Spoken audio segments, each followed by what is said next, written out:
Hi again, guys, and we're up to the third stage now of the TEEL paragraph explanation. We've looked at our topic and we've looked at the explanation, so we've kind of covered a bit of a basic explanation. You guys can expand further on this. This is just to give you a start off. But now what we want to do is we want to look at the evidence supporting our explanation. So we've looked into colour, so we might just start with colour and I'll work in with that, and then you guys can expand out into subject matter and composition. But what I'm going to do is I'm just going to get, say for example, we looked at primary colours and we looked at red, vivid, lively, exciting, brilliant, brash, this colour vocabulary expansion in through here.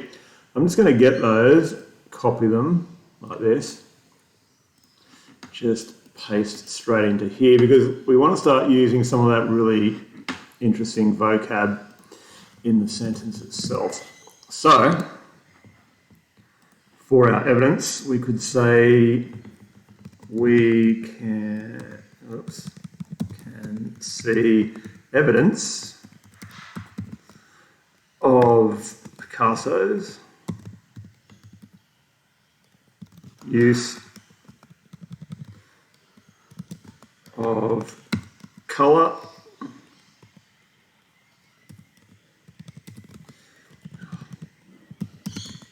we can see evidence of Picasso's use of colour, particularly in his primary colours. Actually, particularly in his use of primary colours. Now, you guys can expand further into yellow, blue, green and grey. I haven't done that yet, but I've shown you how to do it. And you can start to add that in there. And we could say focusing on, primary colours, focusing on red, on his use. Now we can switch this around a bit, of brilliant red, maybe. So this is just up in the air at the moment. Focusing on his use of brilliant red.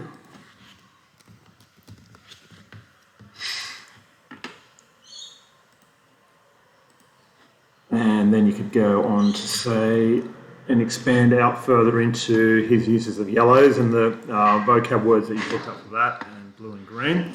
You could also look at how it communicates to you, like what does red do? It can express emotion, and you could say to express emotion, or maybe heated emotion. Heated emotion to the audience.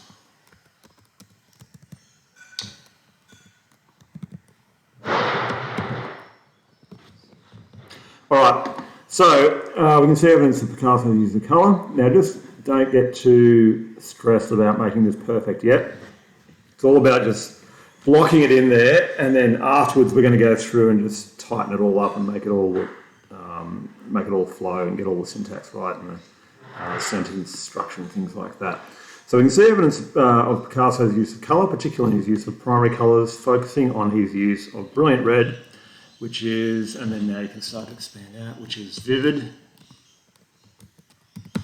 Now see how the vocab that you built into this palette here is starting to help you in your TEEL response. So focusing on his use of brilliant red, which is vivid, lively and exciting, to express heated emotion to the audience. Now that doesn't really work yet, but that doesn't matter. Don't try and get it perfect to start with, just get it in there, get a bit of a feel for where it's going, and then you can perfect the sentence structure after that. So, which is vivid, lively, exciting, and expresses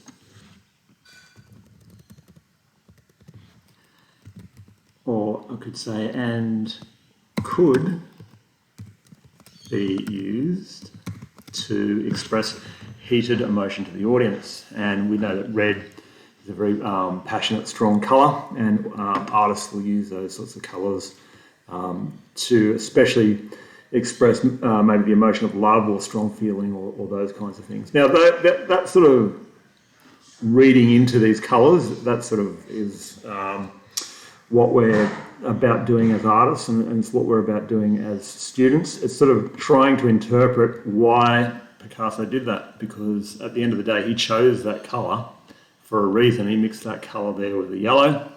Like I said before, he's very deliberate in his colour use, and he's very deliberate in his composition, so we can assume that he's doing this for a reason. He hasn't just sort of gone on a wild colour spray and put every colour in the palette on there. We can also look at this green here. You could expand on the green because green can stand for envy. So it's all up to your interpretation really, and what sort of speaks to you as the audience.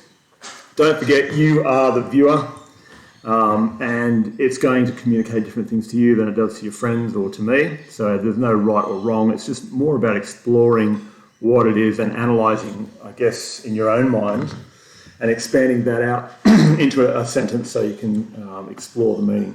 Now that green could mean envy, and maybe she's a weeping woman because she's really envious of somebody who has a more beautiful hat than what she has, and that's why he's put the hat there. That's why she's in this weird sort of ballroom looking place here, which is a little bit elaborate. And she's really sobbing and weeping over that fact, and she's very jealous and she's very envious. Now that could be an interpretation that you work with there, and you could expand that into this colour or this component of evidence in the TEEL paragraph. All right, have fun.